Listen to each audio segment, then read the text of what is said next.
তো দেখতে পাচ্ছেন মোটরসাইকেলের গ্লাস কিন্তু এখানে পড়ে আছে।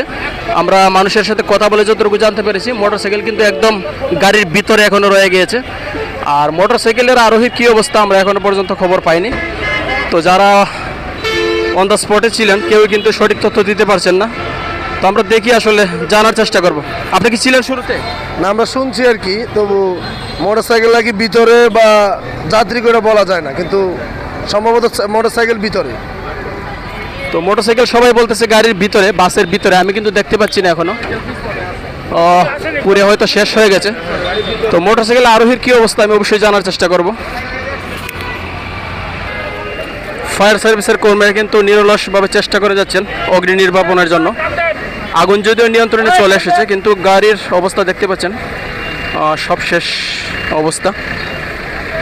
তো মোটরসাইকেল আসলে এখনো পর্যন্ত বের করতে পারবে কি না বোঝা যাচ্ছে না। মোটরসাইকেল কিন্তু বাসের নিচে পড়ে আছে। আর মোটরসাইকেল আরোহীর কী অবস্থা আমরা এখনও জানতে পারি নাই। তো উৎসুক জনতার ভিড়ের কারণে একটু সমস্যা হচ্ছে।